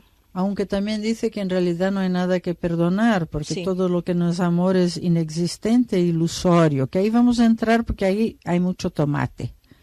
Bueno, hoy podíamos entrar en el próximo programa porque vamos a tener tener a nuestra invitada en las próximas semanas para ir ahondando más en el curso de milagros y para que las personas también que queráis acceder a este libro y empezar el curso, pues podáis tener una información más de primera mano. Yo quería cambiar un poco las tornas, Grace, y preguntarte, tú tienes hijos, tienes nietos. Sí. Eres una mujer venezolana, has vivido en varios Dominicana, países. perdón. Dominicana. Estoy con el venezolano encima. Bueno. Dominicana, sí. Bien. ¿Qué hace una mujer como tú viviendo en Estados Unidos? Vives en una escuela, en la escuela es un centro. Se puede llamar una escuela, sí. Una escuela del curso de milagros donde Aunque tenéis no cada está uno vuestra reconocida habitación. oficialmente. Vivís para el libro del curso, para el curso de milagros, para escucharlo, para hablar, vives para eso. Es una especie de religión, por decirlo compartimos así. El mismo ¿Sois propósito. estudiantes de religión, por decirlo así, se podría decir? No somos estudiantes de religión, porque el curso de milagros no es una religión. El curso de milagros es un camino que te muestra cómo funciona tu mente y cómo puedes dejar atrás creencias que te impiden acceder a lo que realmente eres, a tu verdadera identidad. Mira, aquí quería decir una cosa, porque el curso de milagros lo que tiene de interesante, porque las ideas del curso de milagros son ideas muy chocantes para ciertas personas, pero si estudias, por ejemplo, las escrituras de la India, no te asombra nada. Porque es solamente otro lenguaje. Exacto. Pero aquí lo interesante y que es bastante original en el curso de milagros es que está hecho para una mente occidental. Exacto. Por eso probablemente una psicóloga atea, judía, americana lo recibió, porque es más occidental que eso no hay. Entonces, toda esa enseñanza y toda esa sabiduría está expuesta para que una mente occidental pueda sacarle el máximo jugo. Sí. Y además, los ejercicios, que es ese año seguido de ejercicios que ven en el libro, son ejercicios para mentes occidentales, que están con la configuración occidental, con los estímulos de lo occidental, con las bases de lo occidental. Y que además no tienen ningún tipo de entrenamiento en lo que es, por ejemplo, la meditación o algo así. Por lo tanto, él empieza diciéndote, él va entrenando tu mente progresivamente de 1 minuto, 2 minutos, 3 minutos. Luego te pide que hagas 5 minutos por la mañana y 5 por la noche. Y sí, así. Es muy estructurado, porque Sí. igual que las técnicas orientales, por ejemplo, están basadas prácticamente todas en la meditación, en el estudio de las escrituras y en mantras, aquí es una cosa más occidentalizada. Y yo diría que esa es la gran diferencia entre el curso de milagros y las enseñanzas orientales. ¿Estarías de acuerdo con eso? Sí, yo creo que sí. O sea, en el yoga te dejan un poco más a tu aire. O sea, el entrenamiento no es tan dirigido como aquí. Aquí el entrenamiento está pensado y planificado para obtener el máximo beneficio en el periodo más corto de tiempo. Por eso a mí me gustó mucho, porque vi que era una especie de atajo. Y si tú haces los ejercicios como te dice el libro de ejercicios, realmente obtienes es inmediato, es algo que no puedes evitar, ocurre a pesar de ti. Por eso en la introducción a los ejercicios te dice que en muchos de esos ejercicios vas a oponer resistencia incluso activa, y que te va a parecer absurdo pero que no hace falta que lo creas, que solo hace falta que lo practiques. Sí, y es la importante. práctica lo que te mostrará la verdad que encierra, y eso es así. Tú no te he encontrado con... Es que al final no me has respondido a la pregunta que perdón. yo te quería hacer, pero porque Marley me ha quitado la palabra, pero... Vale, hombre. pero te la vuelvo a hacer. La vamos a perdonar a Marley inmediatamente. Exactamente, porque no existe el pecado. Entonces, Grace, ¿cómo haces para cambiar tu vida radicalmente, agarrar tu maleta y marcharte a Wisconsin a vivir a una escuela del curso de milagros? Sí, para dar un salto en el vacío efectivamente. Pues yo siempre busqué toda mi vida, me la he pasado buscando con qué llenar el hueco ese que todo el mundo tiene. ¿Y quién no?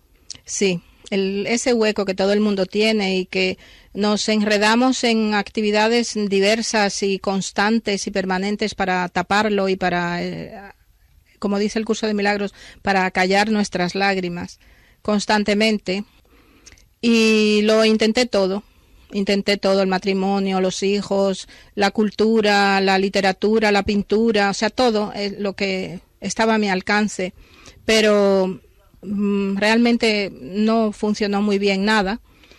Entonces, cuando encontré un día el curso de milagros, o no sé si me encontró él a mí, porque yo empecé a ver citas del curso de milagros en otros libros de otras personas, de libros de autoayuda y cosas así que yo leía, y veía citas. Entonces yo quería un ejemplar del curso de milagros para leerlo, para tenerlo. Y 2 años después de empezar a buscar, a pesar de que yo he sido librera durante muchísimos años, no había manera de que yo pudiera localizar quién lo editaba y cómo se distribuía y todo eso. Y finalmente un día abrí un libro y en la primera página venía la dirección del sitio donde había que dirigirse. Yo me imagino que cuando ya estuve preparada para poder recibirlo, pues fue cuando lo recibí. No hay equivocaciones ni hay casualidades, ¿no? Y entonces, pues conseguí un ejemplar en ese momento fue que me enteré de que la editorial que lo había traído a España fue en el año en que salió la primera edición en castellano, que fue en el año 93. Y me mandaron, yo escribí a ese sitio, me mandaron una carta diciéndome que que había salido la edición en castellano y que había una editorial en España que lo distribuía. Y resulta que esa editorial era una editorial que yo distribuía para toda la zona norte de España. Eso fue muy gracioso. Pero ellos no habían anunciado que tenían el curso de milagros. Entonces, nada, yo conseguí ejemplares, empecé a repartirlos, empecé a leerlo, empecé a caerme de culo. Y en el momento en que abrí la primera página, supe que eso era lo que yo estaba buscando. ¿Qué leíste? Pues en la primera página, en la introducción, dice que el propósito del curso no es... el propósito del curso no es enseñarte el significado del amor. Te lo voy a leer, lo voy a buscar ahora mismo, te lo voy a leer. La introducción dice: este es un curso de milagros. Es un curso obligatorio. Solamente el momento en que lo tomas es voluntario. El libre albedrío no significa que puedas establecer el programa de estudios. Significa solamente que puedes elegir lo que quieres aprender en un momento dado. El curso no pretende enseñar el significado del amor, porque eso se encuentra más allá de lo que puede ser enseñado. Pretende, sin embargo, eliminar los obstáculos a la conciencia de la presencia del amor, que es tu herencia natural. Y aquí fue donde yo ya caí redonda cuando dice: lo opuesto del amor es el miedo, pero lo que todo lo llena no puede tener opuestos. Este curso puede, por tanto, resumirse muy sencillamente de esta manera: nada real puede ser amenazado y nada irreal existe, y en esto radica la paz de Dios. Entonces, a mí leer eso, pues fue por primera vez leer o oír o lo que sea, verbalizado la idea que yo había tenido toda mi vida, de que si Dios lo llena todo, ¿cómo es posible que existan opuestos? Si Dios es uno y todo viene de la unidad, el mundo de los opuestos no puede tener significado, no puede ser real. Bueno, ese es un punto filipino, porque sí, en muchas filosofías se habla, sí, se basa prácticamente en esos opuestos que se equilibran. Sí. ¿No? El mismo Tao, el Tao es un movimiento continuo que viene de dos opuestos que dan la tracción para que exista ese movimiento continuo. Pero ahí está, se unifican. Ahí está, es que esa es la cuestión. Es la acción, la reacción y luego es el movimiento nuevo que surge de la unificación. En ese momento yo entendí que había encontrado lo que llevaba buscando toda mi vida y me apliqué a leerlo y, como ya dije antes, inmediatamente empecé a tener experiencias que me iban guiando y que me iban aclarando la mente. Entonces, un poco más tarde, estaba en Madrid, en casa de Marley, y leí un libro maravilloso que se llama El juego de la conciencia, escrito por Baba Muktananda, que había sido la cabeza del movimiento de Siddha Yoga. Y al día siguiente, empecé a leerlo y no pude parar. Al día siguiente fui con Marley a Siddha Yoga, y a partir de ese momento pues yo me quedé siendo discípula de Gurmai, porque lo que descubrí fue que el Vedanta y el Shivaísmo de Cachemira, que es lo que ella enseña, Gurmai es la sucesora de Muktananda como cabeza del linaje de Siddha Yoga, que lo que Gurmai enseña es exactamente lo mismo que el curso de milagros, solo que con una terminología diferente. Entonces yo seguí siendo discípula de Gurmai durante 9 años, hasta que finalmente un día encontré un grupo de profesores que venían de Wisconsin y que enseñaban el curso de milagros de una manera que yo nunca lo había escuchado, y yo decidí que quería ir al sitio de donde ellos venían. Y cuando llegué allí me encontré con que había un maestro del curso de milagros, que también era un ser completamente iluminado, como Urmay, y lo que pasó fue que lo reconocí inmediatamente. Y en ese momento decidí que me iba a quedar con él, porque reconocí que él era mi maestro, instantáneamente. Entonces él se dirigió a mí y me dijo: la única responsabilidad que tienes aquí es recordar tu verdadera identidad y regresar a tu hogar con Dios. Y eso es lo que he estado haciendo desde entonces. Tenemos un contestador automático que quiero que, aprovechando que estás aquí, Grace, quiero que lo escuches, y Marley también, y nos deis vuestra opinión. Lo escuchamos. Hola, quería hacer una pregunta para Marley. ¿Puede clasificarse al amor como una adicción? ¿Hay adictos al amor? Muchas gracias. Habla Enzo de Núñez. Muy bueno el programa. O sea, en definitiva, resumiendo, vendría a decirnos este contestador automático, esta pregunta, si el amor se puede considerar una adicción. ¿Tú qué dices, Marley? Bueno, vamos a ver. El amor es una palabra que se usa para muchas cosas que no son amor.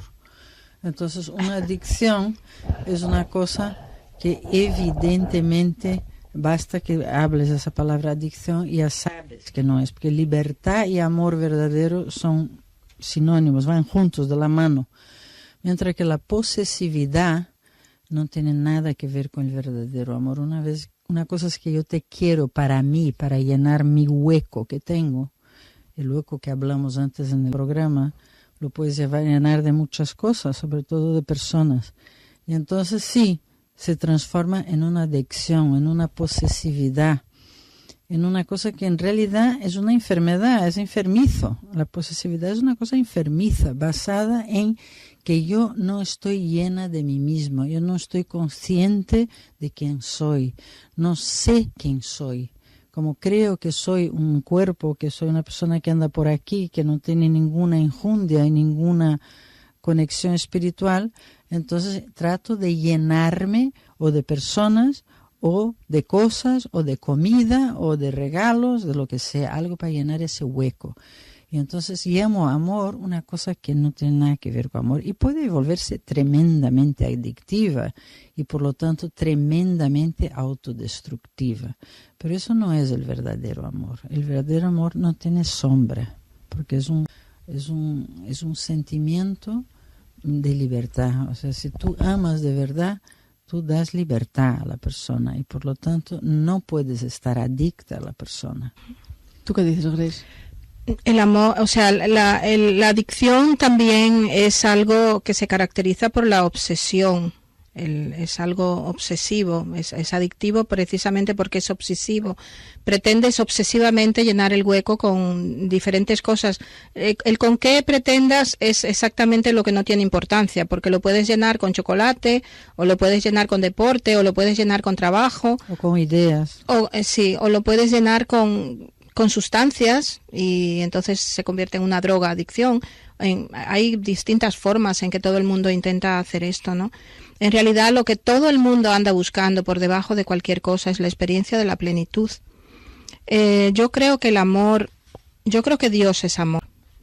Yo creo que el amor es la sustancia de la que está formado, de la que está compuesto el universo real, la verdadera creación de Dios, tal como Él la creó. Yo creo que eso es lo que es el amor. Y yo creo que el amor es dar. Es como Él da. Él no te pregunta si tú te lo mereces antes de dártelo. Él te lo da. Es como un árbol de manzanas que da manzanas y no se preocupa de quién se va a comer las manzanas. O como una flor que tiene un aroma y no le interesa quién la va a oler. Simplemente da. Y eso lo decía Anthony de Melo. Lo explicaba muy bien con el árbol. Exacto. Que ese es el verdadero amor. Que el árbol da sombra a quien se pone debajo de él. Debajo de él. Sin distinguir pobres, asesinos. El sol no sale solamente para los justos. Claro. El sol sale para todo el mundo. Y eso es como es el amor de Dios. No tiene absolutamente nada que ver con lo que nosotros generalmente llamamos amor en el mundo del espacio y el tiempo. Bien. ¿Algo más, Marley, al respecto? Hombre, yo creo que tú hablaste antes de obsesión. Entonces la obsesión, en realidad, ¿qué es? La obsesión es cuando intentas llenar el vacío con una idea, que me da igual qué idea es. Exacto. Que vas a conquistar una persona, o que estás enferma, o que vas a morir, me da igual. Pero eso es una forma de llenar el vacío. Cuando no consigues llenar el vacío, cuando no consigues amar, pues llenas el hueco con unas ideas, ¿no?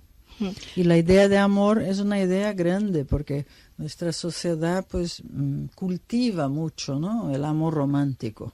Y el amor sexual. Y el amor sexual. Y en definitiva, el amor tiene que empezar por uno mismo, porque si tú no te amas a ti mismo, es imposible que puedas amar a otro. En ese caso lo que sería más bien comprando, pero no dando lo que ya estás tan lleno de eso que te desborda. Entonces das como lo que te cae por los lados, lo que te desborda, porque estás completamente lleno de eso. Entonces ahí el amor se convierte en algo que no necesita recibir a cambio, porque se basta a sí mismo. Así es, o sea que es más bien una antítesis la adicción. Cuando sientes adicción en el amor, ya sabes que eso no es amor. Exacto, eso es un miedo, sustituto. Que es lo opuesto, es lo opuesto del amor, el miedo. ¿Te ríes? Me río porque me hizo gracia recordar eso en este momento. Lo opuesto del amor no es el odio, como yo creía. Lo opuesto del amor es el miedo, y el miedo adopta una cantidad de formas increíbles, como la ansiedad o como el odio. O el odio o la ira, o cantidad de formas que no son más que venganzas, resentimientos, no son más que formas de miedo en las que encubrimos. Vamos a dejarlo aquí. Lo dejamos por esta noche. Grace está invitada la próxima semana a la radio para seguir hablando del curso de milagros. Gracias, Grace, por haber estado aquí esta noche. Un placer. Gracias. Y Marley, nos vemos también la próxima semana. Muy bien. Venga, un beso.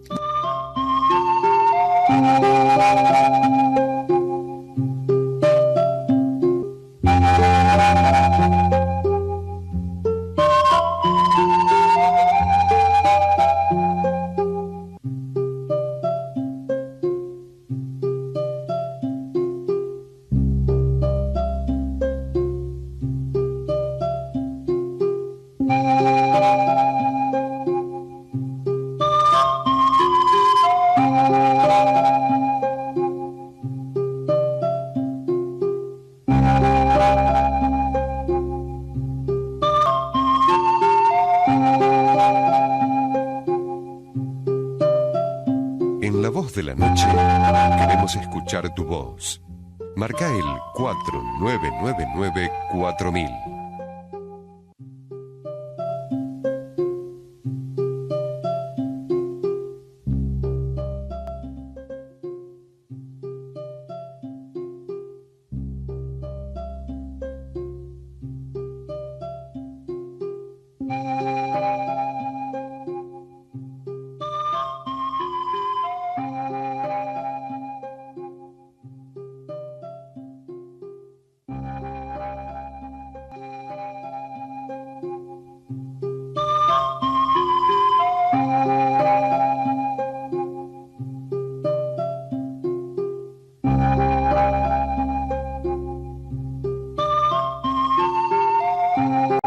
Hola Marilo, quería felicitarlo por el programa, me encanta.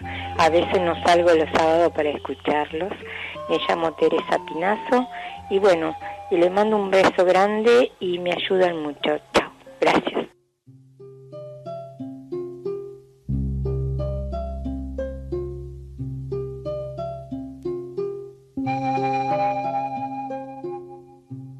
Gracias por escuchar La Voz de la Noche.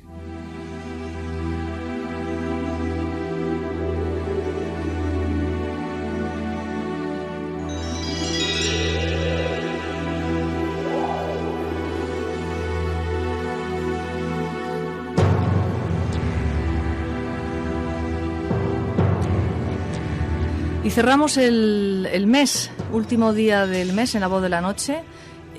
con una luna. ¿Cuál? Nos lo va a contar Marta. Buenas noches, Marta. Buenas noches, ¿cómo estás? ¿Con qué luna, Marta? Bueno, estamos justamente en estos momentos en el cuarto menguante. Hemos tenido la semana pasada la luna llena y esta semana estamos en la segunda parte del cuarto menguante. Esta es una fase importante, ¿para qué?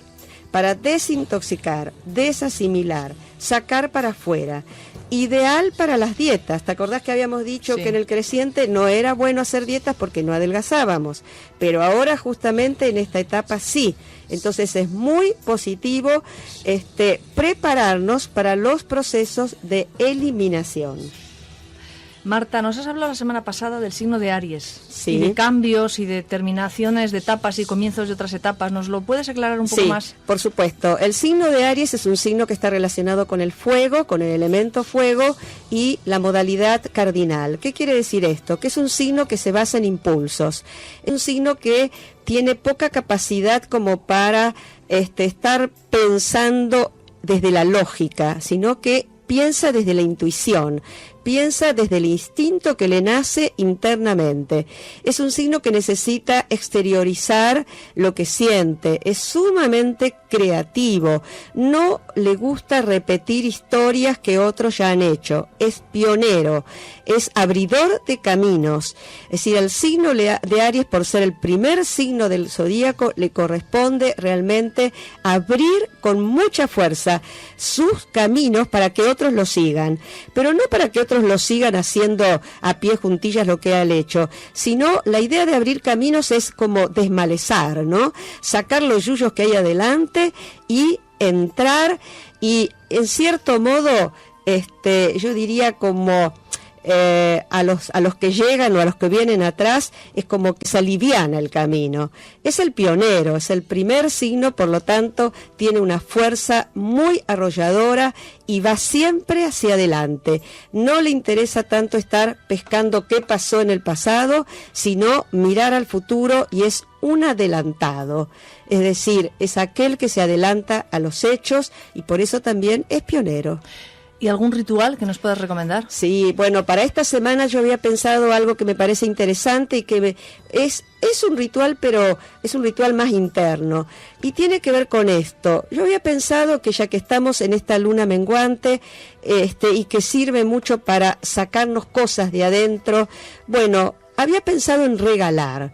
¿Qué les parece a los oyentes si esta semana nos disponemos a regalar aquellas cosas que decimos, bueno, esto ya no va para más, lo podemos regalar a otro que sí realmente lo pueda necesitar, o simplemente desapegarnos de aquello que realmente necesitamos desapegarnos? Esto puede ser una buena tarea para toda la semana hasta que empiece la luna nueva. Muy bien, desapego. Hermosa palabra. Mayor hermoso el don. Gracias, Marta. Gracias a vos y hasta la próxima semana. Hasta el próximo mes.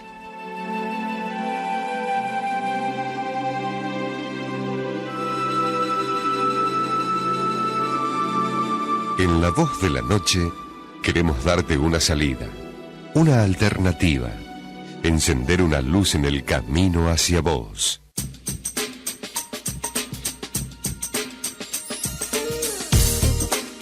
Buzón del Oyente, un espacio en que cada día podrás conectar o conocer gente que esté dentro del crecimiento personal. Intercambiar libros, encontrar amistades para viajar en grupo, buscarle hogar a un animal abandonado, recomendar una película, un seminario o curso que te haya ayudado, localizar cualquier dato o crear un grupo de trabajo para el desarrollo personal. Todos formamos nudo a nudo parte de una gran red. Para que no te aísles, utiliza nuestro buzón del oyente.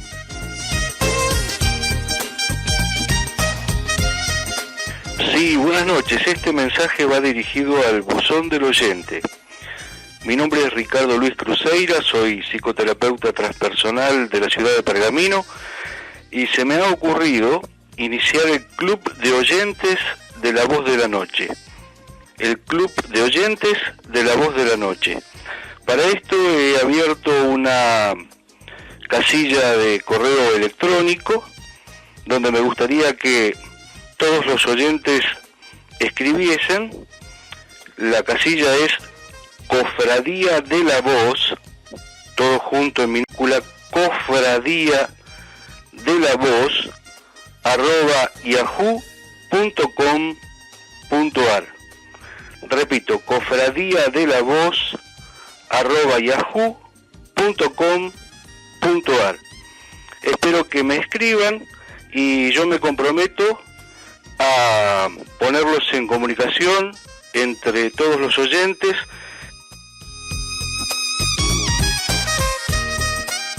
Marilo querida, quiero agradecerte el libro tuyo, Cuando estoy en mí. Desde que lo tengo, lo llevo en la cartera, gracias a Dios, es pequeño, pero es muy profundo. Y bueno, abro cualquier hoja y encuentro lo que necesito, encuentro las palabras justas para el momento. Así que lo llevo en la cartera como parte de mí. Bueno, muchas gracias, soy Beatriz de Morón. Gracias, chao.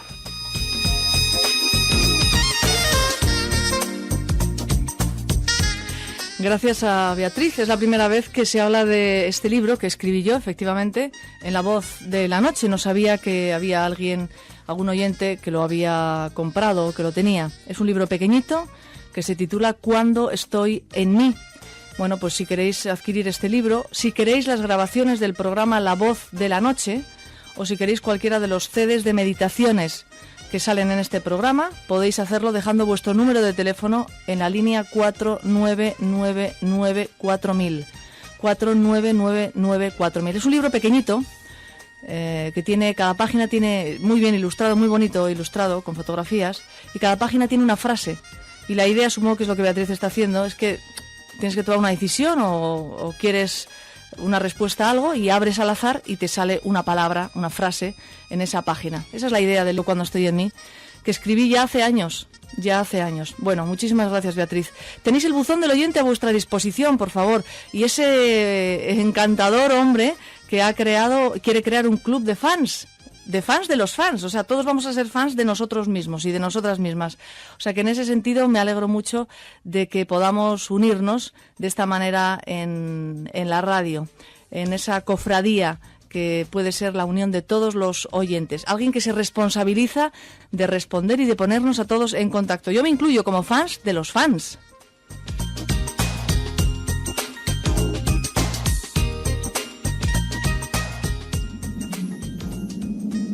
Animate a ser vos hoy. La Voz de la Noche. Nos marchamos. Te mandamos un beso muy fuerte. Que disfrutes muchísimo de esta nueva semana. Adiós, buenas noches.